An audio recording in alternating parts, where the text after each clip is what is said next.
კვორუმი არის ხომ გახსნილია. გთხოვთ დავამტკიცოთ დღის წესრიგი. მადლობა, მაგრამ გადავართ საკითხებზე, უფრო სხოლისა მინდა ყველას მოგილოცოთ თქვენ და თქვენ საქართველოს თამარობა წმინდა მეფე თამარის ხსენების დღე. ადამიანის, რომელიც განსაზღვრა დიდად საქართველოს ისტორია, მათ შორის პოლიტიკური თვალსაზრისით და პარლამენტარიზმთანაც კავშირების მქონე და ჩვენი პარლამენტარიზმის საწყისებით სწორედ იქიდან მოდის. ასევე დღეს არის ჩვენი კოლეგის ქალბატონი მაია ბითაძის დაბადების დღე, მასაც მინდა მივილოცოთ დაბადების დღე. მინდა მივესალმო სტუმრებს, მადლობა გადაუხადო პრემიერ-მინისტრს, მთავრობის წევრებს, მადლობა გადაუხადო ავტონომიის წარმომადგენლებს, თბილისის საკრებულოს თავმჯდომარეს, მადლობა მინდა გადაუხადო კონსტიტუციური ორგანოების და სხვა სახელმწიფო ორგანოების ხელმძღვანელებს და რა თქმა უნდა მადლობა მინდა გადაუხადო საქართველოს მართლმადიდებელი ეკლესიის წარმომადგენლებს მობრძანებისთვის. დღეს ჩვენ სხვადასხვა საკითხები გვაქვს, თუმცა პირველი საკითხი არის პარლამენტის თავმჯდომარის მოხსენება პარლამენტის საქმიანობასთან დაკავშირებით, რომელსაც მე წარმოგიდგენთ, ამიტომ ვთხოვ პარლამენტის თავმჯდომარის პირველ მოადგილეს ბატონ გიაბორსკის ჩამონაცვლას ხმების წაყვანაში.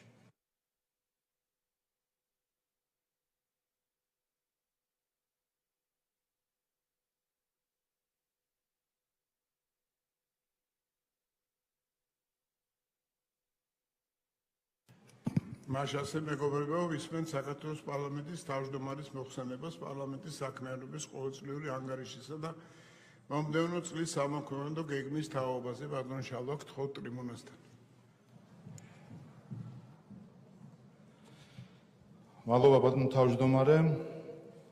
მოგესალმებით ძვირფას პარლამენტის წევრებო, მივესალმები პრემიერ-მინისტრს, მთავრობის წევრებს, მივესალმები ავტონომიური რესპუბლიკების წარმომადგენლებს, მივესალმები თბილისის საკრებულოს თავმჯდომარეს, მივესალმები კონსტიტუციური ორგანოების ხელმძღვანელებს, სახელმწიფო უწყებების ხელმძღვანელებს, მივესალმები ჩვენი მართლმადიდებელი ეკლესიის წარმომადგენლებს.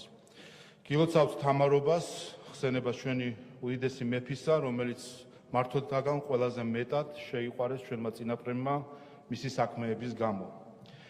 თითოეულ თქვენგანს ადგილზე დაგხვდათ წინამოწვევის საქართველოს პარლამენტის საქმიანობის ანგარიში 2024 წლისთვის, სადაც თქვენც და საზოგადოებასაც შესაძლებლობა გაქვთ გაეცნოთ ჩვენს გავლილი საკანონმდებლო თუ საზრდამხედველო საქმიანობას, როგორც შინაარსობრივ, ისე სტატისტიკურ ჭრილში. თუმცა დღეს სურს წარმოგიდგინოთ არა მხოლოდ გასული წლის, არამედ მთლიანად მეათე მოწვევის პარლამენტის ანგარიში და აქცენტი გავაკეთო იმ პოლიტიკურ ფაქტორებსა და ქარტეხილებზე, რომელთა გამკლავებაც მოგვიხდა ყველას ერთად. მეათე მოწვევის პარლამენტი მართლაც იქცა შემოbrunების წერტილად უახლეს ქართულ ისტორიაში, რადგანაც ის სუვერენიტეტის განმტკიცების და ეროვნული ინტერესების დაცვის მტკიცე და გაბედულ კრებულს წარმოადგენდა. ამ კრებულის თითოეული ყოფილი თუ მოქმედი წევრი უნდა ამაყობდეს საქართველოს დაცვასა და წინსვლაში შეტანილი წვლილით. მეათე მოწვევის პარლამენტის მიერ განვლილი 4 წელი ახსოვსე იყო წინააღმდეგობებით, უცხო გავლენებითა და შიდა საქმეებში ჩარევით, დესტრუქციული ჯგუფების მიერ სახელმწიფო საფუძვლებზე რყევით, ინტერეს ჯგუფების მიერ პოლიტიკური ფრონტის გახსნით, ღალატით, დივერსიით და მტრისა თუ მოყურის მიერ დაგებული ხაფანგებით. თუმცა ყველაზე მეტად სწორედ ამ რთულ დროს გამოჩნდა ქართველი ხალხის ერთგულება, სიბრძე და ნდობა. ამიტომაც იქცა განვლილი პერიოდი შემოbrunების წერტილად. თუ კი რაიმე გასდევდა წითელ ხაზად წინამოწვევის პარლამენტის საქმიანობას, ეს იყო ქვეყნის განვითარების ჩარხის უკუღმა დატრიალების, არეულობის დათესვის და რევოლუციების მცდელობების კასკადი, რომლითაც ჩვენი საზოგადოების დაზიანება განიზრახეს.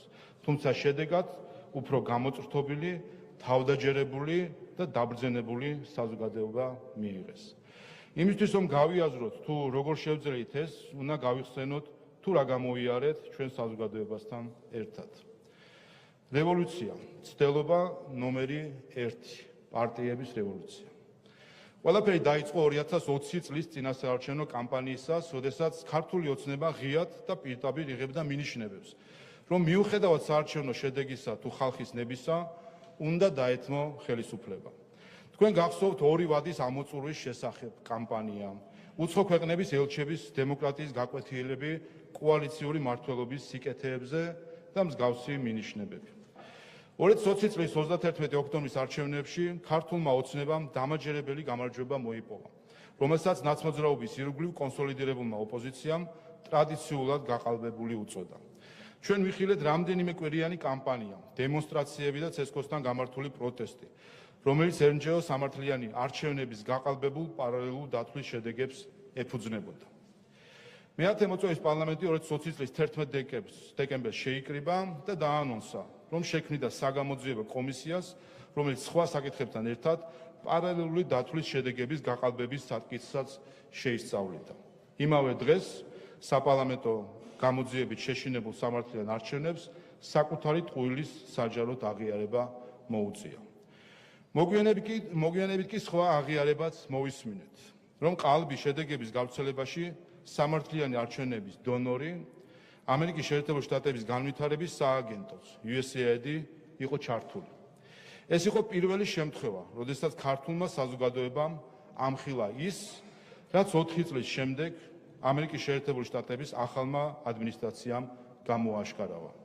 კერძოდ ის, რომ USAID გამოიყენებოდა ხელისუფლების დესტაბილიზაციისთვის და სახალხო დემოკრატიის გარედან მართული დემოკრატიით ჩანაცვლებისთვის. მაშინ, როდესაც ახლად არჩეული პარლამენტის პოლიტიკური გუნდი არჩევნების გაყალბების მითის ბოლომდე გაბათილებით იყო დაკავებული, 2021 წლის თებერვალში ვიხილეთ გიორგი გახარიას შესრულებით დადგმული სპექტაკლი, რომელმაც ჯერ ერთ დღეს ნიკა მელიასთვის სადეპუტატო იმუნიტეტის მოხსნა კატეგორიულად მოგთხოვა, მეორე დღეს კი, როცა დაპირებისამებრ ეს გადაწყვეტილება უნდა აღესრულებინა, ერთი სელფი გადაიღო და წავიდა. რაც უნდა ყოფილიყო წავიდა, რაც წარმოსახვით ალამუტში გამაგრებული რადიკალების ცეცხლზე ნავთის დასხმა უნდა ყოფილიყო. იმ დროისთვის თითქოს ამოუხსნელ ნაბიჯზე პასუხი საზოგადოებამ სულ ახლახან საგამოძიებო კომისიის მიერ მისი გამოკითხვის შედეგად მიიღო, როდესაც მას ტყუილის რამდენიმე მცდელობის შემდეგ მოუწია ეღიარებინა, რომ სახელმწიფოს ამომრჩეველს პოლიტიკურ გუნდს უღალატა და ეს გალატის აქტი ჩაიდინა ხელისუფლების ჩამოშლის მიზნით ერთ-ერთ ელჩთან შეთანხმებით. საბედნიეროდ მისი და მისი მრჩევლის გათვლა ამჯერადაც მცდარი აღმოჩნდა. თუმცა აშკარა გახდა, რომ ზეწოლა კიდევ უფრო სახიფათო ფორმებს მიიღებდა. სწორედ ამიტომ 2021 წლის გაზაფხულზე ქართული ოცნება დათანხმდა შარლ-მიშელის შუამავლობით წარმართულ პოლიტიკურ პროცესში მონაწილეობას, რომელიც პარტიების მცირე ნაწილთან შეთანხმებით დასრულდა. სხვათა შორის 19 აპრილის შეთანხმებად ცნობილ დოკუმენტზე მუშაობის პროცესშივე გამჟღავნდა ნიშანდობლივი ფაქტორიც. აღმოჩნდა, რომ მედიატორად მომუშავე ევროპელი და ამერიკელი მეგობრები საკუთარ მანდატს თავისებურად აღიქვამდნენ და მათი მიზანი იმაზე მეტი იყო, ვიდრე უბრალოდ ორ მხარეს შორის შუამავლობა. შეთანხმების ტექსტში ჩნდებოდა პუნქტები, მაგალითად, გენერალური პროკურორის არჩევისთვის კვალიფიციური უმრავლესობის მოთხოვნა, რასაც იქ და მაშინ არც ერთი პარტია თუ NGO არ ითხოვდა. როდესაც ეს პუნქტი შეთანხმების პროექტში ამოვიკითხე, იქვე დაუსვი კითხვა მედიატორებს, თუ ვისგან მოდიოდა ეს საკითხი. პასუხად დუმილი იყო. მოგვიანებით ამ საკითხზე ოპოზიციურ პარტიებს და NGO-ებსაც ჩავეძიე. ყველა უარყოფდა, რომ მათ ეს მოთხოვნა დააყენეს. ეს იყო პირველი ინდიკატორი, რომ ის, ვინც თავს მიუკერძოებელ შუამავლად გვაჩვენებდა, სინამდვილეში საკუთარი დღისწესრიგით მოქმედი პოლიტიკური აქტორი იყო. ეს ეპიზოდი უცხო გავლენისა და ინტერესის კარგად დოკუმენტირებულ შემთხვევად იქცა, რომლის მომსწრეც და მონაწილეც თავად ვარ. რევოლუცია, ცდელობა ნომერი 2, მედია მუშაკთა რევოლუცია. შეთანხმების მიუხედავად რადიკალური ოპოზიციის მთავარმა ბირთმა უარი თქვა დოკუმენტის ხელმოწერასა და პარლამენტში შესვლაზე, რითიც გააგრძელა პოლიტიკური პოლარიზაციის პროცესი და კრიზისული ვითარების ესკალაციის მცდელობა, რომლის გამოყენებაც სწორედ თვითმმართველობის არჩევნებზე უნდა მომხდარიყო. სწორედ ამიტომ ქართულმა ოცნებამ 2021 წლის ივლისის ბოლოს 19 აპრილის შეთანხმება დატოვა და საარჩევნო კამპანია დაიწყო. აპრილისა და აგვისტოს შუალედში საზოგადოებრივი გახეთქილება მორიგ ჯერზე სცადეს უმცირესობების უფლებათა თემის მანიპულირებით, LGBT მარშებით, რაც ძალადობრივ პროცესში გადაიზარდა. ხოლო რუსთაველის პროსპექტის ავანსცენაზე პოლიტიკურ აქტივისტებად ქცეული მედია მუშაკები გამოჩნდნენ. 2020 წელს ჩავარდნილი პარტიების რევოლუცია 2021 წელს მედია მუშაკთა გუგუნმა შეცვალა. მიუხედავად შარლ-მიშელის შეთანხმების გაუქმებისა, 53%-იანი ბარიერი, რომელიც უნდა გადაელახა ქართულ ოცნებას, 2021 წლის არჩევნებზე სიმბოლური თამასის მნიშვნელობას მაინც ატარებდა. ყველას გვახსოვს, როგორ მოაწერინეს უკვე ანულირებულ შეთანხმებაზე, ანუ ფარატინა ქაღალდზე, ხელი ნაციონალურ მოძრაობას. მხოლოდ იმისთვის, რომ ევროკავშირის მაშინდელ ერთს სავარძელში მედიდურად ჩამჯდარს, ვიდეო მიმართვით ერისთვის ეცნობებინა, რომ შეთანხმება ახლა სრულად ძალაშია და ბარიერის დამოკლეს מחვილიც ჰაერში ჩამოჰკიდა. რევოლუცია მცდელობა ნომერი 3, არაჟნის რევოლუცია. ყველა ობიექტური კვლევა აჩვენებდა, რომ ქართულ ოცნებას ხალხის ლეგიტიმაციისა და მხარდაჭერის პრობლემა არ ჰქონდა და ადგილობრივ არჩევნებსაც დამაჯერებლად იგებდა. ამიტომ ახალმა რევოლუციურმა გეგმამაც არ დააყოვნა. ქართულმა სახელმწიფომ უცხო სპეცსამსახურებისა და მათთან მოთანამშრომლის შიდა ძალების მიერ დაგეგმილი და შესრულებული დარტყმა მიიღო. არჩევნებამდე 2 დღით ადრე უკრაინის სამხედრო დაზვერვის სამსახურმა ქვეყანაში არაჟნის კონტეინერით შემოაპარა მიხეილ სააკაშვილი, რომლისთვისაც გამზადებული ჰქონდათ არჩევნების შედეგის გამოქვეყნებისთანავე რევოლუციური პროცესის დაწყების სცენარი. ფაქტების ქრონოლოგიისთვის ისიც უნდა ითქვას, რომ უცხოური სპეცსამსახურების დახმარებით საქართველოში შემოპარვამდე რამდენიმე დღით ადრე სააკაშვილი ბრიუსელის კორიდორებში დადიოდა და შეხვედრებს მართავდა. რევოლუციის ეცვლილობაც ჩავარდა. სახელმწიფოს უსაფრთხოების სტრუქტურებმა სააკაშვილი არჩევნების წინა ღამეს დააკავეს. მავრმა თავისი საქმე ვერ გააკეთა, თუმცა მავრი მაინც სასარგებლო აღმოჩნდა. არჩევნებში დამარცხებულმა ოპოზიციამ მორიგი ისტერია დაიწყო სააკაშვილის გამოგონილ სიკვდილთან დაკავშირებით, რომელიც მას თითქოს და შიმშილობის გამო ემუქრებოდა. იწერებოდა წერილები, ეწყობოდა აქციები, უცხოელი ელჩები ცრუ დემარშებით და ფატალისტური კითხვით და რომ მოკვდეს, ცდილობდნენ მთავრობის შანტაჟს.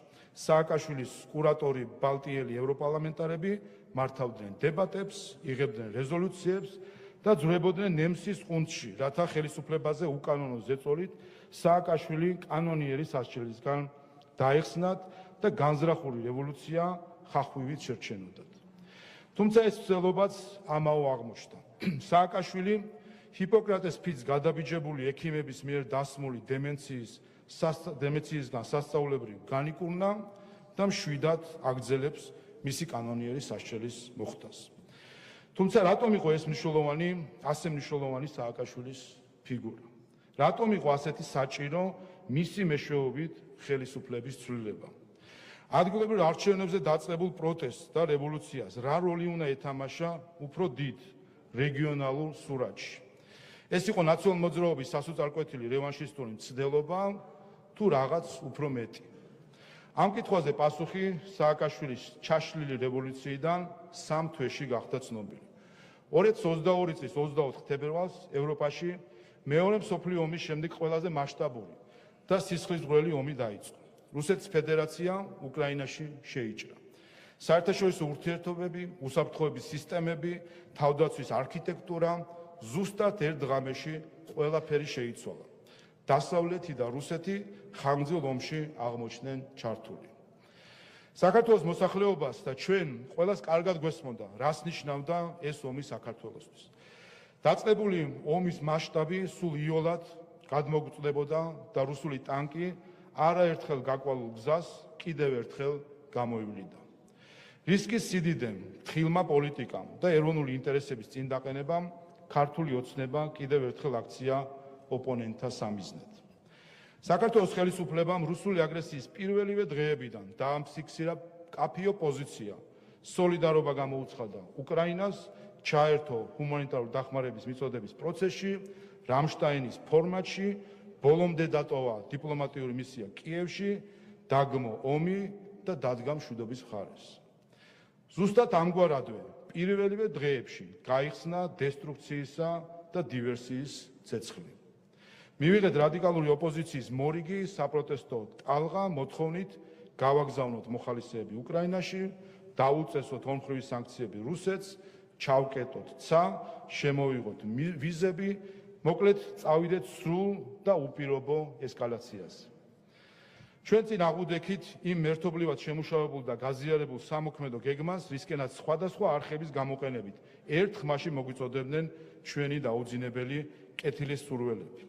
დახულ შეხვედრებზე ყველა ეს გზავნილი გაცილებით პირდაპირი, ღია და ცალსახა იყო. ამას ალაპარაკებდნენ დიპლომატებს და ამას გვეუბნებოდნენ ვიზიტად მოვლენილი ემისრები. ამას იმეორებდნენ გარედან მართული პარტიები და უცხო ინტერესების გამტარებელი NGO-ები. გამოვიყენოთ შესაძლებლობის ფანჯარა.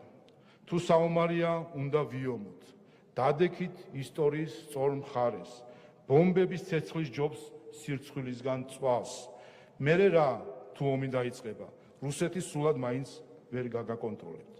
იცვლებოდნენ გზავნილის გამხმოვანებლები, თუმცა არ იცვლებოდა მთავარი გზავნილი, რომელიც თითქოს ერთი სახელმძღვანელოდან იყო ამოკითხული. საქართველოში მეორე ფრონტი უნდა გახსნილიყო. ხომ დაუჯერებელია დღეს ამ გზავნილების მოსმენა. ჩვენს ოპონენტებს ხომ ასევე არ ჯეროდათ, როდესაც საქართველოს პრემიერ-მინისტრი და ქართული ოცნების საპატიო თავმჯდომარე იდენტურ ამბებს ყვებოდნენ საქართველოს მთავრობაზე ზეწოლის შესახებ. ეს მოწოდებები პირდაპირ იყო მიმართული საქართველოში მოვლენათა ისეთი განვითარებისკენ, რომელსაც საბოლოო ჯამში სამხედრო ავანტიურა და მეორე ფრონტის გახსნა უნდა მოეტანა. თუმცა ეს არ გამოვიდა საქართველოში და ამიტომ ამ გეგმას მოგონილი დაარქვეს. კი, მაგრამ არ გაიხსნა მეორე ფრონტი რუსეთ-უკრაინის ომში? არ ვნახეთ ეს ფაქტი?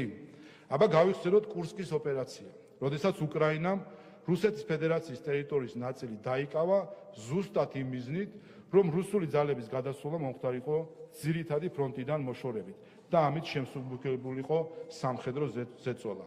შევხედოთ კურსკის ოპერაციის მასშტაბს. 15,000 ჯარისკაცი უკრაინის მხრიდან, 60,000 ჯარისკაცი რუსეთის მხრიდან და გავიხსენოთ 2008 წლის ომის მონაცემები.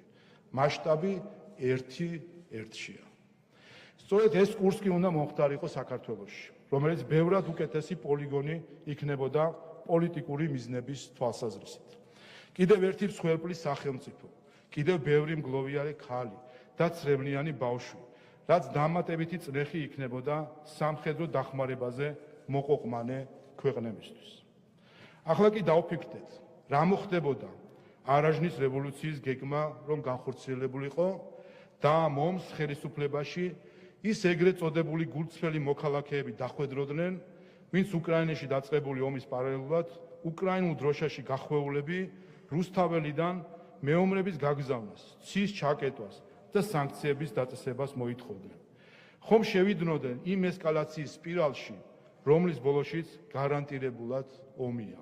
ხომ მოხდებოდა აქ კურსკი, ხომ იქნებოდა აქ მეორე ფრონტი. ეს სცენარი ავარიდე ჩვენს ქვეყანას და სწორედ მე-10 მოწვევის პარლამენტი ჩადგა ამ პოლიტიკური თავდაცვის ღონისძიების ავანგარდში.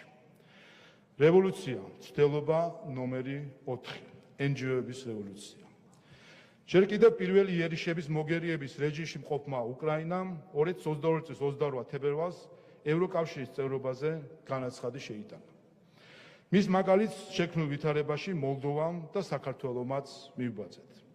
23 ივნისს უკრაინას და მოლდოვას ევროკომისიამ წევრობის სტატუსი, კანდიდატობის სტატუსი მიანიჭა, საქართველო კი, რომელიც ყველა პარამეტრით ორივე ქვეყანას უსწრებდა და დღემდე უსწრებს, უსტატუსოდ დატოვა. ერთადერთი შედეგი, რაც ამ პოლიტიკურად მოტივირებულმა გადაწყვეტილებამ მოიტანა, ეროვნული ინტერესების საპირისპიროდ და საომარი დღის წესრიგის სასარგებლოდ რადიკალური მოძრაობის წახალისება იყო. პარტიების და მედიების წარუმატებელი რევოლუციის შემდეგ რუსთაველის სცენა ამჯერად NGO-მა დაიკავეს და მორიგი რევოლუციური სცენარიც ამუშავდა. წინა პლანზე გამოვიდნენ ძალები, რომელთა შესახებაც ევროკავშირის წევრობის კანდიდატის სტატუსის მოთხოვნებში ეწერა, რომ ხელისუფლების ყველა დონეზე გადაწყვეტილების მიღების პროცესში უნდა ყოფილიყვნენ ჩართულები და ყველაფერი მათი მონაწილეობითა თუ შეფასებით უნდა გაკეთებულიყო. მათაც ამ წაქეზებით გათამამებულებმა არ დააყოვნეს და მოითხოვეს პარლამენტმა გადააყენოს მთავრობა, ხოლო ახალი მთავრობა დაკომპლექტდეს NGO-ების მონაწილეობით, სადაც მათ ვეტოს უფლება ექნებოდათ. NGO-ები, რომლებიც ტრადიციულად მხოლოდ დონორების კეთილგანწყობაზე ფიქრობენ და ხალხთან კონტაქტი არ აქვთ, რა თქმა უნდა, აქაც აცდნენ საზოგადოების განწყობას და რევოლუციის ეცვლილობაც ჩაიშალა. თუმცა უცხოეთიდან დაფინანსებული ორგანიზაციების ხელისუფლებისთვის ბრძოლის სცენაზე აყვანა დონორებისთვის ჩვენნაირად გახსნილი ქვეყნისთვისაც კი უკვე მეტისმეტი იყო. არაერთ შეხვედრაზე ქვეყნის შიგნით თუ გარეთ ჩვენ საუბრობდით იმაზე, რომ სხვა ქვეყანაში ფულის ხარჯვა მხოლოდ ბუღალტერია არ არის და დონორებმა მათი დაფინანსებული NGO-ების ქმედებებზე პასუხისმგებლობა უნდა იგრძნონ. ამისთვის ყველაზე მარტივი გზა კი დაფინანსების გამჭვირვალობასა და ქართველი ხალხის წინაშე ანგარიშვალდებულებაში იყო. თუმცა პასუხად ყრუ კედელს ვაწყდებოდით. დონორები კონცენტრირებული იყვნენ საკუთარ გეგმებზე, ქართველი ხალხის წუხილი კი მათთვის მეორე ხარისხოვანი აღმოჩნდა. რევოლუცია, მცდელობა ნომერი 5, დონორების რევოლუცია. დონორების მხრიდან ფულის ხარჯვის შედეგებზე პასუხისმგებლობის თავიდან არიდების ფონზე ერთადერთ გზად დარჩა ამ საკითხის საკანონმდებლო რეგულაცია. 2023 წლის გაზაფხულიდან პარლამენტმა დაიწყო საკანონმდებლო პროცესი, რომლის მიზანიც ქართული პოლიტიკის ჩრდილოვანი დაფინანსების გასაჯაროებაა.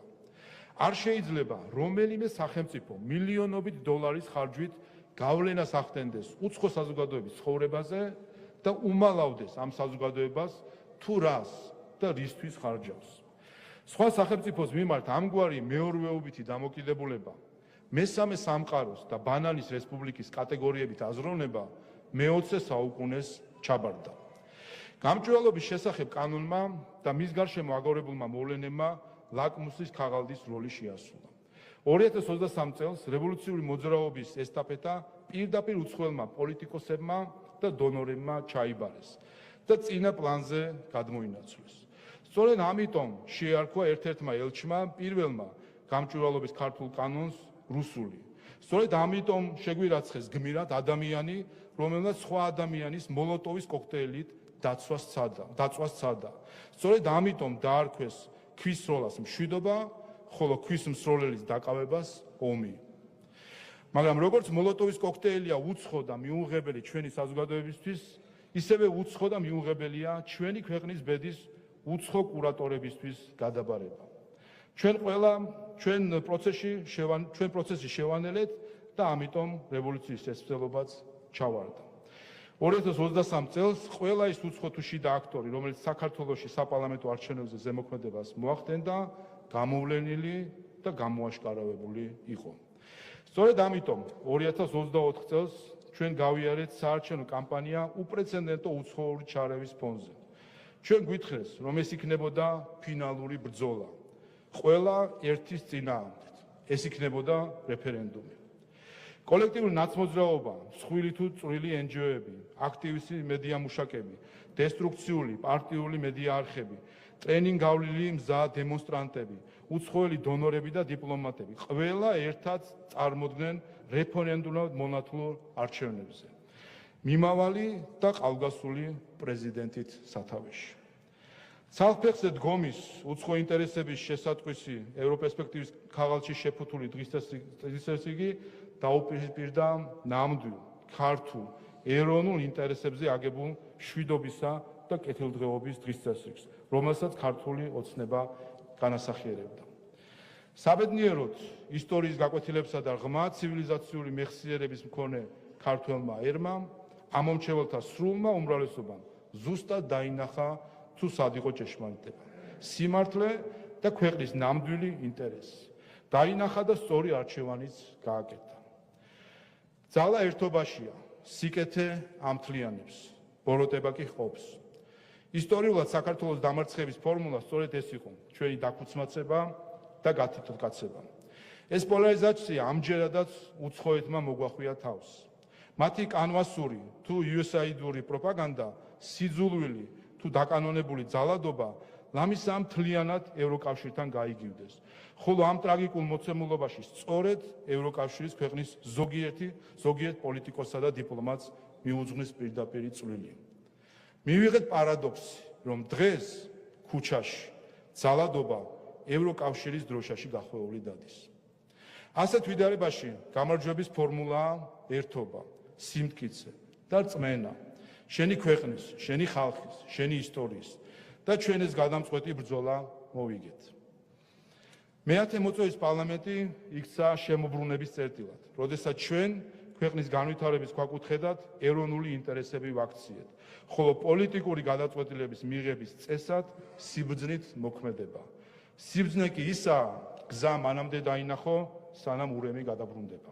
სწორედ ეს შევძელით ჩვენ არც ურემი გადავაბრუნეთ და არც ქვეყნის ჩარხი დავატრიალეთ უკუღმა. ეს მისია დღეს მე-11 მოწვევის პარლამენტმა გადმოიბარა. დღეს ჩვენ ვაგრძელებთ დაწყებულ საქმეს და ქვეყნის ინტერესების შემდგომ მსახურებას.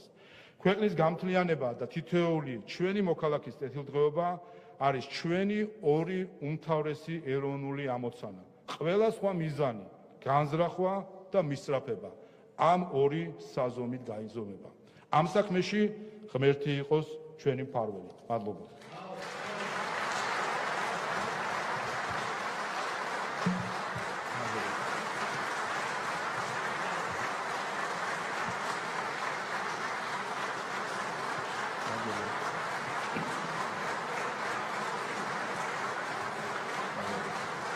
დიდი მადლობა ბატონ შალვა, როგორც მოგეხსენებათ, პირველი მოსმენის რეჟიმით განიხილება, მოხსენება, აქედან გამომდინარე შეკითხვები თუ გაქვთ ამასთან დაკავშირებით, ამ მოხსენებასთან დაკავშირებით ან გამოსვლის სურვილები თუ არიან ოპოზიციიდან, უმრავლესობიდან, ბატონი შალვა ხო არ დაამატებდით რამეს? არ კიდევ ერთხელ დიდი მადლობა, მინდა მადლობა გადავხადო მე-10 მოწვევის პარლამენტს იმ როლისთვის, რომელიც მან შეასრულა და ზუსტად ამ სულისკვეთებით მე-11 მოწვევის პარლამენტის გააგრძელებს თავის საქმიანობას. მადლობა თქვენ. მაშასრებ ვაცხადებთ 10 წუთია ტექნიკურ შესვენებას და შემდეგ გავაგრძელებთ მუშაობას. დიდი მადლობა.